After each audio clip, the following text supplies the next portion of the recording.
This bonus series is kindly supported by Mark Partners. Mark Partners LLC is a women-owned and led private credit firm focused on commercial real estate.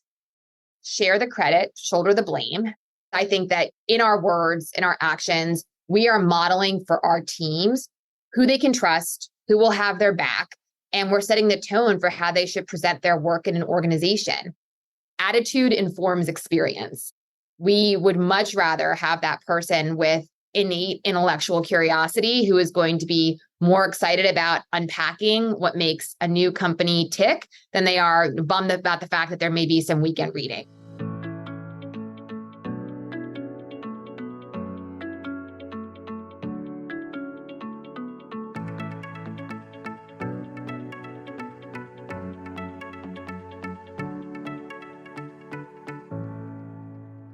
In this podcast, we are going to dive into some of the detail and nuances behind private equity secondaries. These markets are deeper and more varied than ever before, with more than $100 billion in estimated volume in 2022 alone. For investors, this emerging marketplace provides an alternative to investing purely in primary fundraisers. The emerging field of GP-led secondaries, which now dominate volume in the field, presents unprecedented opportunities for continuation funds for GPs. And our guest reveals a surprising statistic around the prevalence of continuation vehicles. We will talk about discounting. In 2022, the average discount on secondaries was around 19%, the deepest average discount in more than 7 years. We'll also talk about how GP-led secondaries differ fundamentally from LP-led secondaries. I hope you enjoy our conversation. I'm Ethan Devitt, and welcome to the 50 Faces podcast, a podcast committed to revealing the richness and diversity of the world of investment by focusing on its people and their stories. I'm joined today by Katie Stitch, who's a partner at W Capital Partners, a private equity firm based in the New York City area that provides secondary liquidity solutions to private company shareholders and to PE VC investment firms. She's held a number of board roles and started her career as an analyst in investment banking. Welcome, Katie. Thanks for joining me today. Thanks for having me, Ethan. Let's start with your background and career journey. Can you talk about where you grew up, what you studied, and how you came to enter the world of private equity investing? Sure. I'm originally from Pennsylvania, and I studied at Penn, both business and international studies. The guidance that I'd received from some upperclassmen had been that going into investment banking would be a great foundational skill set from which you could go into a variety of different careers in finance and investing. So I headed from undergrad to Bank of America's investment bank in their energy, M&A, and capital markets group. I liked energy, but I wasn't sure I wanted it to be the entirety of my career. So when I focused on buy-side roles, I was looking for private equity opportunities that had a more generalist bent. I'm dating myself, but this was 2005. And at that time, the strategy of many of the groups I was talking to sounded exactly the same. W Capital had been founded 4 years prior, and our founder's thesis that private equity was growing and there would be shareholders that needed liquidity before the companies were to be sold or go public made a lot of sense to me. And it also wasn't what anybody else was saying at the time, which to me spoke to an outsized return opportunity. It was a bit of a risk. W Capital at the time was smaller than any GP we covered out of my banking group, but it felt like a good time in my career to do so. And happily, that risk has paid off. I've been with the firm for 18 years and now serve as a partner focused on all aspects of our business. And it's really interesting that the founder kind of spotted the disconnect maybe between time horizons of an underlying investment and the shareholders. What was going on maybe in the backdrop then that would have led to that disconnect, and why were more people not seeing it? So our three founders had very complementary backgrounds. We had an ex-investment banker, an ex-restructuring advisor, and we had an ex-venture capitalist. And they, coming out of the tech bubble's implosion, had seen a lot of people who were not traditional and long-term private equity investors come into the asset class. And when the tech bubble burst, a lot of these programs that were less committed, teams changed, people reallocated resources, and there was that need for liquidity. So they identified the fact that, again, there will be long-term persistent growth in this industry, but there will also be people time to time that don't see a deal or a company the same way. And there would be a great investment opportunity if you could step in as the bid. It's really interesting. And before we move on to talk about the secondary landscape today, I always like to ask people about their majors because I think it really, first of all, inspires others with non-specific focuses, like finance, to enter our industry. International relations sounds intriguing. Was there any skill set from studying that you think you now bring into your daily role in investing? Sure. So I was actually lucky enough to be in a program at Penn called the Huntsman program. It's a dual degree program between the college and Wharton. It's a college degree in international studies and then a Wharton undergraduate business degree. And one of their big focuses is on the global role of business. You enter with a proficiency in your target language, and then you exit with fluency. And that's important to be able to, leverage in whatever professional endeavors you apply that skill set to. My target language was Chinese, which people often don't expect, but it was just, such a powerful experience. I spent a semester of college at Tsinghua University in Beijing. And it's always, even though we're mostly focused on the domestic US market, realizing the interconnectivity of our markets to those around the globe, I feel like it came to me from a really early age and is something that I'm deeply passionate about. And it's interesting, I think, also an appreciation for different stakeholders and their priorities, which, of course, now that you talk about secondaries, clearly is really at the core of this value proposition, is helping different stakeholders, I suppose, reach an equilibrium with their priorities. So it's an interesting link there. So let's move on to talk about secondaries today, because I'd love to just describe this area a little bit in terms of the LP versus GP focus. Can you describe the work that W Capital Partners does and what it focuses on? Sure. So first and foremost, we are solutions providers to private equity investors. We look for situations where a company is 2 to 4 years away from the optimal time to sell or go public, but there is a shareholder or shareholders who are looking for liquidity in advance. And then we have a number of different transaction constructs that we can use to accomplish this objective, each with different applicability. So for our deals, it's about the underlying company and the shareholders' needs. A step above that might be that same dynamic, but at a fund level with a limited partner's needs really driving the transaction. Our energy has always been focused on the companies themselves and that direct investment underwrite, which we think is a really great history and skill set to bring to the evolution of the market, which we can talk a little bit about too. When you think about secondaries overall, trust is really important, as our counterparties are often ongoing investors, and they're mindful about doing the right thing, not just for their funds and investors, but also for their partners. They want to make sure they're transitioning ownership to a group that is going to be welcomed by the company's management team and by their co-investor partners. I've been with W for 18 years, and the growth in the industry has been incredible. Back in 2005, when I joined the firm, not only did we have to catalyze our deal opportunities, but you first almost had to evangelize and destigmatize the idea of a secondary. We'd often hear, why would somebody sell? What will our partners think? GPs thought about secondaries, and they thought about having to oblige an LP that was needing to transfer their interest. They didn't think about it in the forefront of their minds in their own portfolio management, which is what's happening today. 70% of middle market sponsors with funds up to $2 billion have now launched a GP-led continuation fund. So again, that evolution is astounding.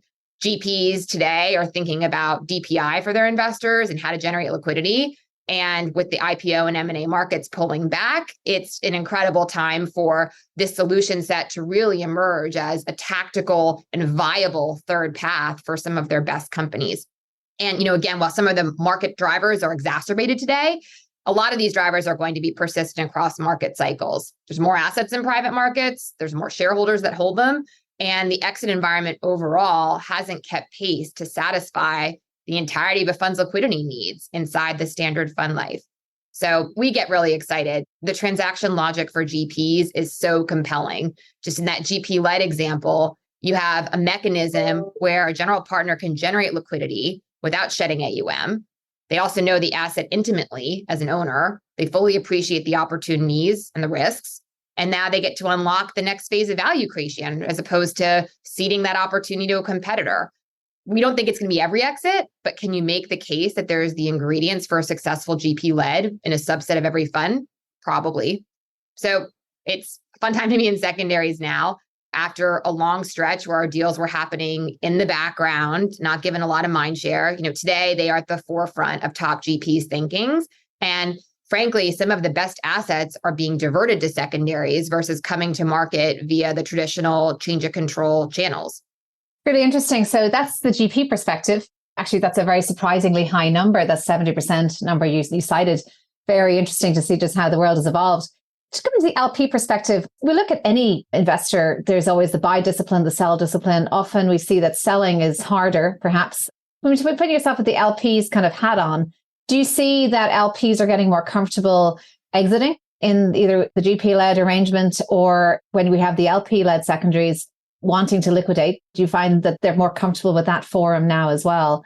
And then the LP entering, buying the proposition, what's on their mind? What are they looking for essentially?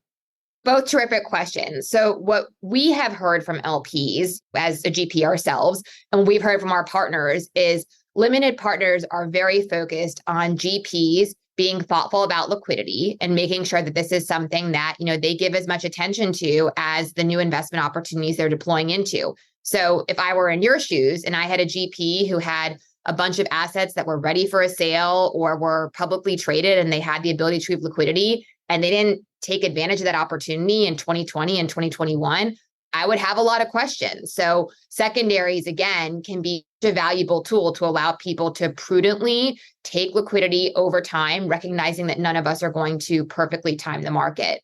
We have a number of deals we've executed with a terrific GP who has no issue raising capital and has been very successful. And programmatically, they decide every year, we are going to look to achieve a certain percentage liquidity. If we have outcomes that we think are the right time for M&A or IPO paths, that's great. But if not, let's think about a secondary because this is what we believe is prudent as portfolio managers. So from an LP perspective, a lot of people think about secondaries as serving a role in a portfolio, particularly for new programs. You can use the secondary market to backfill some vintages that you haven't had exposure to and ensure that your J curve is a little bit more mitigated by investing in a strategy that's going to have a shorter duration and higher frequency of liquidity. All of those things are still true, but what I think is really exciting is now with more GPs embracing liquidity and GPs embracing continuation fund transactions, these are very attractive multiple invested capital opportunities. So it's not just about shorter duration and managing the J curve. It is also absolutely going to be a catalyst to drive returns in a portfolio. So again, there's a lot to be excited about. It's really interesting. And in terms of then the old-fashioned or maybe the original justification for secondaries might have been this J-curve mitigation, as you mentioned, more near-term cash flow profile, and of course, diversification and access to some of those older vintages. Is the GP-led proposition any different from LP-led in that sense? It is. So it's going to be more concentrated in many cases. These can be single asset or multi-asset transactions. And it is also going to be something that's going to have potentially a longer duration for the first liquidity event, but maybe not for the ultimate liquidity event. So if you were buying a portfolio of LP interests, you could see some liquidity almost immediately, but you might be waiting a long time for that ultimate liquidity and there would be a long tail. Whereas a GP-led, certainly the W Capital targets, it still falls inside of our 2 to 4 year target duration. It's an asset that's been de-risked because you already have a sense to see how the management team and control GP partners work around the table. You can see how they've performed to date, and that can give you a lot more visibility and confidence into what they're trying to do from here. And then you can still achieve a very attractive multiple invested capital opportunity.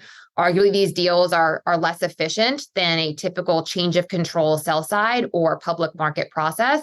So you can get into these deals in a de-risked framework, valuations that are sufficient to afford you a very attractive multiple invested capital. We're going to take a quick break to hear from our sponsor of this series, Mark Partners. I sat down with Jenna Gerstenlauer to talk about their private credit strategy. We talked about the sensitivity of real estate debt to rising rates. For existing investments, whether debt or equity, when rates rise, the existing investment value declines. While real estate debt is highly correlated to interest rates, real estate equity is even more so, given its first loss position in the capital stack. The debt piece can sustain some loss in the underlying value of the real estate as it is first absorbed by the equity owner. So as a lender in a higher rate environment, the opportunity to finance a property at a reset lower value presents itself. Lenders are able to provide a lower last dollar loan or lower risk loan, and now with rates high, at a higher rate. For new debt investments being originated in a high rate environment, this is a very compelling investment opportunity. And now back to the show. And I know that every investor is different in terms of percentages, but what would you say if you look at a private equity allocation, What percentage do you think secondaries will start to represent there? I think it's growing for sure, because again, to your point, the tactical motivation is still there, but now it's going to be viewed as an ultimate return catalyst. And not only do I think the allocation is growing, but I think LPs are going to want to have more secondary exposure. It's not going to be, here are 2 or 3 GPs that I can use to target the secondary market and some secondary market beta, if you will. It's going to be, okay, here are some groups that will do diversified LP portfolios. Here are some groups that do tail ends. Here are some groups who are doing directs. Here are some groups who are going to be thinking about infrastructure secondaries. Again, as the market is growing, I think it will take more and more mind share as portfolios are constructed, as well as more capital. I'd like to now switch gears a little bit to talk about a backdrop to a lot of these podcast discussions, which is around diversity, the shape of the industry, the kind of complexion of the industry. And given your vantage point in the secondaries arena, you probably look at many, many underlying GP funds. What's your impression of the diversity within the people behind these funds? How do you think the investment industry is looking? And this probably reflects also fundraising success of diverse founders. It will be reflected in the size of the funds you're looking at. Any thoughts on that over the course of your time looking at the industry? I'll say a couple of things. First, one of the things I often think about is whether there's an inherent reason, especially going to an undergraduate business school, that our industry shouldn't look like the makeup of the educational institutions that prepare individuals for this track. And while the industry has come a long way, we still have a lot of room to grow if that's really the aspiration and the target. One of my favorite experiences, and this is dating back again to when I entered the field almost 20 years ago, we had an investment and one of our founding partners was really fighting hard for me to be one of our board representatives for that investment. I was incredibly grateful to him for doing so and for sponsoring me in that capacity. But at the time, I was the only woman on the board, and the chairman insisted on calling me a board assistant. And mind you, this was a kitchenware company. So every measure of stakeholder, women were hugely important to this business. So it's just, again, to think about the mind share. I can't imagine that type of conversation taking place today. I think others before me cracked the door open. And then I, along with many of my contemporaries, felt it was then our responsibility to make ourselves indispensable and showcase the value of diversity of thought firsthand. And so now where we sit today, we're lucky that the data is actually there. People recognize the value of having diverse perspectives represented. And now it's not just anecdotes that we all, I'm sure, have countless of to share, why that decision and conclusion should have been reached earlier. And the other thing I'd say is, from a deal-making perspective, you alluded to it with your question, there is a lot of trust inherent in our deals, and having a foundational relationship with your partner, your referral source, your counterparty is so paramount. When you have different perspectives and personalities on a team, you have a better chance at finding someone in your organization that contact is going to spark with. And it may not be me. I may not be your cup of tea, but my partner so-and-so might be your brother from another mother and vice versa. So in terms of finding people you spark with, having a diverse team represented, you are going to be more effective at sourcing, no question. One of the sourcing channels that can be really effective in secondaries, there's a number of different great organizations that have an affinity bent in secondaries, private equity, and institutional investing overall. And I often think about that, getting back from a summit or a conference for women investors in secondaries or private equity. It would be such a pity if somebody didn't have a team member that could slot in and take advantage of that networking opportunity. And I think a lot about recruiting as well. The evolution of secondaries, as exciting as it is going to require really smart people and great teams that are going to continue to grow the market. And I think having a diverse team with diverse perspectives is going to be critical to that equation. People from diverse backgrounds, I think it's an entirely different thing if you can say, here is our diverse team, and they are all really excited to mentor you and help you grow into the professional that we see you in. It's really interesting that you mentioned mentoring, because I think it's not just about the pipeline, it's also about the progression through the system. And it does seem that the move, private equity is such a coveted role, usually, it certainly was when I was at business school and hasn't changed. And making that transition from the investment banking analyst or associate role into private equity, that leap can often be connections driven, or that can be kind of elusive to many. How do you think that kind of mentoring, kind of mid-career piece is best enhanced for women or people who are generally unrepresented in this industry? I think the mentorship is really important. So at W Capital, 30% of our investment team is women. And again, I think it's really helpful when we are talking to those young candidates coming out of investment banking programs and thinking about which buy side opportunity they want to take on, to know, looking around the room, there are people who look like me who have been successful and have been able to make a long-term career here. And some of the days are prettier than others, but at least to know that, it's an organization that is supportive of whatever an individual has on their plate is something that I think is very differentiated. I have seen groups that aren't lucky enough to have senior female professionals on their team, or have teams that are as diverse at the senior levels as the junior ranks they're aspiring to, also do a really good job of seeking outside mentorship. So making sure that people feel like even if they can't sit in that organization, building bridges and connectivity across the industry so that people have those people in their life to help guide them through what's expected of you at different levels. Somebody once told me that what made you successful until you were a vice president is very different in private equity from what makes you successful from vice president onwards, just in terms of being that front line of defense number cruncher to really being the representative of the firm, trying to persuade people to your way of thinking in a board meeting, trying to persuade somebody to work with you on a transaction or as a capital partner. And I think, again, giving people a lot of opportunity to get to know others that they can then borrow from to then optimize their potential is really important. That's really interesting, because I was just going to ask you about that when you mentioned it. What are the skills, I suppose, as you get to the senior level? And are there ways to retrain for that? Or is the executive coaching provided to kind of fill in those gaps? I think some of it's seeing the inklings of those skills, even at the earliest levels. So, when we go through our associate recruiting process, we hire at the associate level out of investment banking. We as a firm don't take the philosophy that we want people to work really, really hard for us for 2 years and then wash our hands of them. They're on their way to do whatever they want to do next. We hire people that we see the potential to be strong vice presidents, strong principals, strong MDs, and beyond in the organization. So I think part of it is also just, how you think about people. Are you as an organization preparing and architecting your processes around investing in people that if it's a fit for them and a fit for you, you can see that future in? That's very different than people who knowingly hire massive classes that they would never have the intention of promoting structurally. And in terms of where that mentorship is coming from, coaching or otherwise, I think there's a lot of different pieces to that. Some of it can be specific aspects of a role. For example, hiring a speech coach and giving people early opportunities to present at annual meetings. And then some of it can be more longer term, training and analysis to really make people effective at things that they don't necessarily need to do in their current role, but they will in the future. Certainly, my own experience, the public speaking piece is never done. It's always an ongoing process, humbling process of trial and error, but definitely a continuous learning. I'd love to just move to some personal reflections now. So looking back at your career so far, any highs or lows in there that you can speak to? Sure. What I would say is that some of my high points have actually come out of some of my low points. And I think that the quote from Nelson Mandela really sums it up. You either win or you learn. And in our industry, some of those learning experiences can be really, really hard. It's, something not working the way you think it will.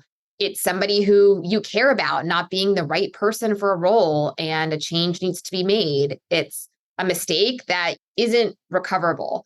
So it's hard, but there's also so much growth that can come from that. And when you've lived through it, you understand why investors in diligence often ask you about something that didn't go well. It's not because they want to pick at a scab. It's because they know in the future there will be things that don't go according to plan.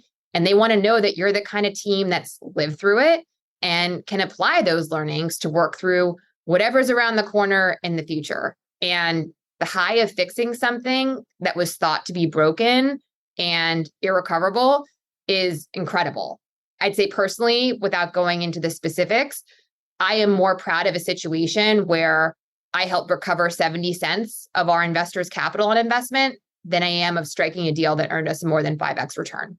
It's so interesting you mentioned that about those lessons learned questions, because I think absolutely it is a desire to get to the crux of a person's staying power, resilience, learning from humility, and also it's a really high level of engagement. I think sometimes both the question asker and the person on the receiving end can take those questions in the wrong spirit. which is probably old fashioned and needs to be banished. Certainly that one. So what have you learned from any setbacks or challenges throughout the course of your career? I've learned that it's important to have balance, not necessarily in quantifying hours of the day, but also in what's close to your heart. When something doesn't go well for me professionally, the hugs I get from my husband and kids walking in the door at night are everything. And my outlook the next morning and my energy to take on that setback is vastly improved. And conversely, when one of my kids gets in a bungle, I know they are thankful that all of my mental energy and ire isn't trained on them and parachuting into whatever issue it is that they're facing. So I look at it a little bit like in investing, but having different pieces can actually have a smoothing effect. And sometimes the learnings are actually portable, as surprising as it sounds. That's amazing. I love that. And you've spoken a lot about mentors. Have you had any particular mentors or significant people in your life that have made an impression on you for your career? So one of my mentors actually encouraged me to think about mentorship less about one specific individual that is going to be your perfect fit and quite frankly may elude you, and more about an advisory board. And I'm really lucky because I do have an advisory board of people that brings diversity of thought and brings different perspectives that I can count on to consult in situations where I'm looking for guidance and feedback. And in this diverse perspective, there's one individual I'm thinking of who is an incredible and generous person with those that he cares about, but he's also unapologetically self-interested. And while I rarely take his advice at face value, there's elements that can really challenge my thinking from time to time. So I do see the value in it. You're not going to get the same thing from every person, but that's part of what can help you sort throughout in the mosaic of data points what the right path is for you. And you've already shared that wonderful piece of wisdom from Nelson Mandela.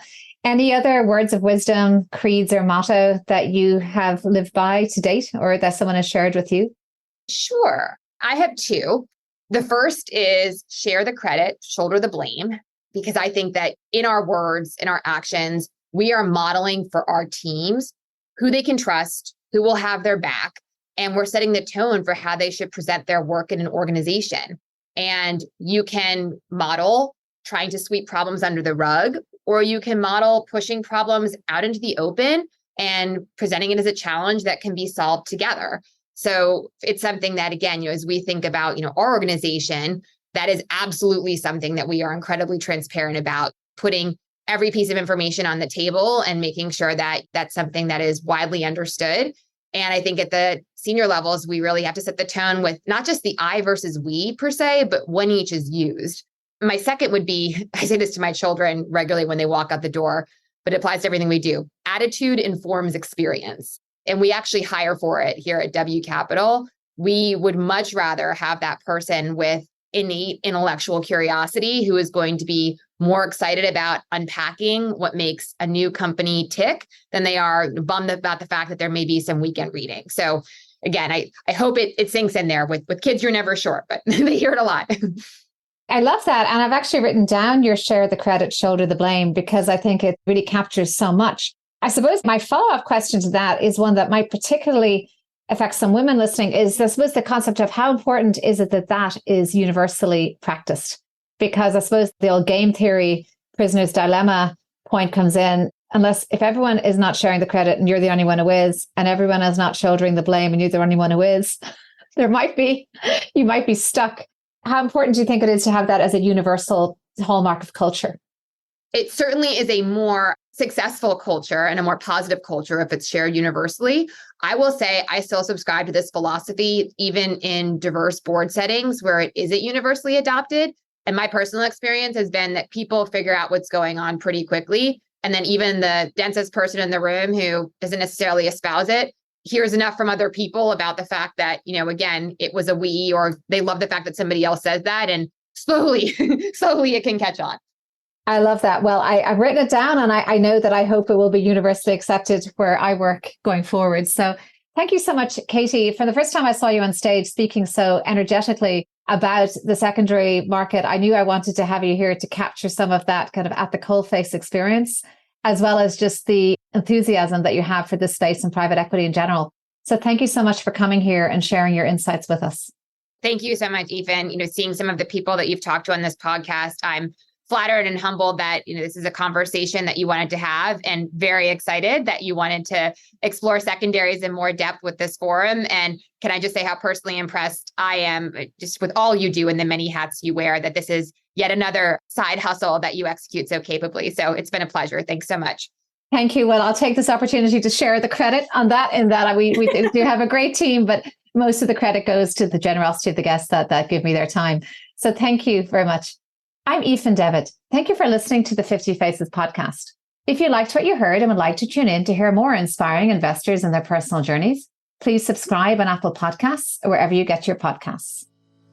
This podcast is for informational purposes only and should not be construed as investment advice, and all views are personal and should not be attributed to the organizations and affiliations of the host or any guest.